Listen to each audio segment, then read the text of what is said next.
तो भाई महिंद्रा स्कॉर्पियो जिसको मार्केट में आए 20 साल से भी ज्यादा हो चुके हैं, पर आज भी इस गाड़ी की डोमिनेंस को कोई गाड़ी नहीं रोक पाई। बाकी ब्रांड्स वालों ने अपनी गाड़ियों में से भर के फीचर्स दिए, सेफ्टी दी, बिल्ड क्वालिटी दी, पर स्कॉर्पियो की सेल के ऊपर कोई असर नहीं हुआ।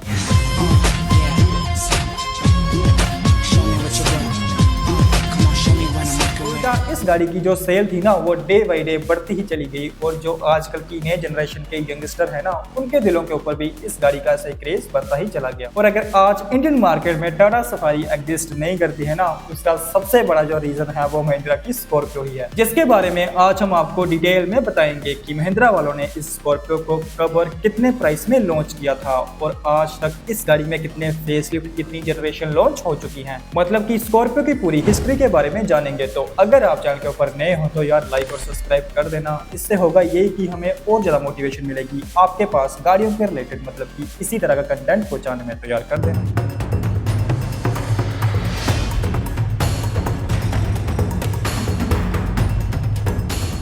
तो भाई सीधा चलते हैं साल 2002 में, जब जून 20 को महिंद्रा वाले अपनी स्कॉर्पियो को लॉन्च करते हैं 5.5 लाख के एक्स शोरूम के प्राइस में। और उस टाइम पे इंडियन मार्केट में टाटा सफारी का दबदबा चल रहा था, जिसमें आपको लुक्स काफी तगड़े मिलते थे और 4x4 सिस्टम मिलता था। पर सफारी का प्राइस उस टाइम पे 8 लाख से भी ऊपर का था और महिंद्रा वालों ने अपनी स्कॉर्पियो को 5.5 लाख के एक्स शोरूम के प्राइस में लॉन्च कर डाला। और फिर क्या हुआ कि जो इंडियंस थे वो स्कॉर्पियो की तरफ कुछ ज्यादा ऐसे अट्रैक्ट होना स्टार्ट हो चुके थे और जो टाटा सफारी उस टाइम पे पेट्रोल में भी आती थी। तो महिंद्रा वालों ने स्कॉर्पियो को अपनी पेट्रोल में भी लॉन्च कर दिया, जिसका प्राइस था 7.7 लाख एक्स शोरूम इंडिया। और फिर साल 2003 में महिंद्रा वाले इसको रशिया और यूरोप में भी लॉन्च करते हैं और उसी साल इस गाड़ी के एक फेसलिफ्ट को भी लॉन्च किया जाता है, जिसमें इस गाड़ी में से छोटे मोटे चेंजेस किए गए थे और इसकी जो पावर थी उसको भी थोड़ा बढ़ा दिया गया। फिर 5-6 साल के बाद आता है 2009, जब इस गाड़ी की एक नई जनरेशन को लॉन्च किया जाता है, जिसमें इस गाड़ी में फिर से ऐसे कॉस्मेटिक से चेंजेस किए गए थे, इसके लुक्स में, इसमें थोड़ी बहुत अच्छे लाइटों में,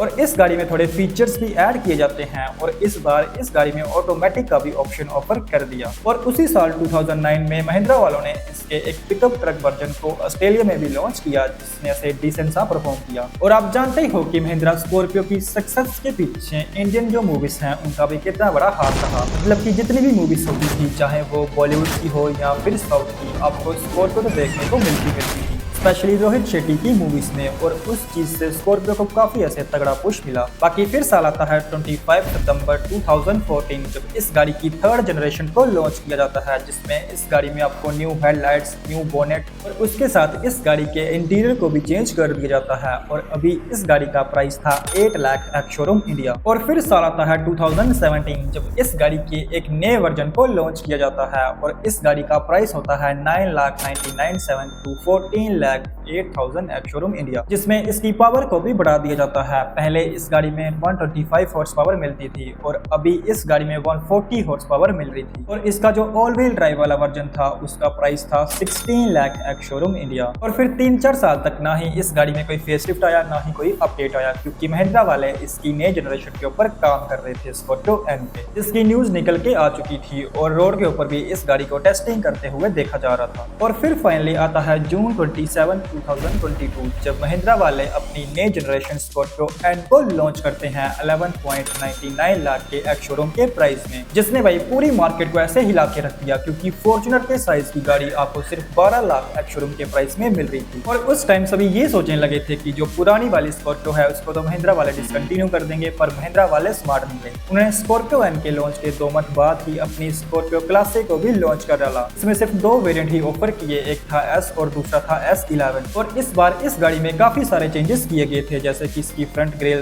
उसमें महिंद्रा का नया वाला लोगो, और इसके साइड प्रोफाइल में आपको 17 इंच के न्यू अलॉय व्हील्स। और आज देखो इन दोनों गाड़ियों के हर महीने 14 से 15,000 यूनिट्स बिक रहे हैं, जिसमें से 3 से 4,000 यूनिट्स तो सिर्फ स्कॉर्पियो क्लासिक के होते हैं। और दूसरी तरफ टाटा वाले देखो, जिन्होंने अपनी नई सफारी लॉन्च होने से पहले ही अपनी पुरानी वाली को डिसकंटिन्यू कर दिया। और आज भी पुरानी वाली सफारी के काफी तगड़े वाले ऐसे कट्टर फैन हैं जो चाहते हैं कि इस गाड़ी को रीलॉन्च किया जाए, पर टाटा वाले सुनते ही नहीं है। मतलब कि जो टाटा वाले हैं वो जल्दी ही अपनी पुरानी गाड़ी को डिसकंटिन्यू कर देते हैं, पर महिंद्रा वाले ऐसा नहीं करते। तो अभी तो महिंद्रा इंडियन मार्केट में एससीवी वाले सेगमेंट में राज कर रहा है और इनकी टक्कर का कोई नहीं है। और आप मुझे कमेंट सेक्शन में बताना कि क्या टाटा वालों को अपनी पुरानी वाली सफारी को लॉन्च करना चाहिए कि या फिर नहीं। कमेंट सेक्शन में मुझे जरूर बताना। तो ये था वीडियो, अगर इन्फॉर्मेटिव लगा हो तो लाइक और चैनल को सब्सक्राइब भी कर सकते हो। तब तक के लिए टेक केयर, गुड बाय।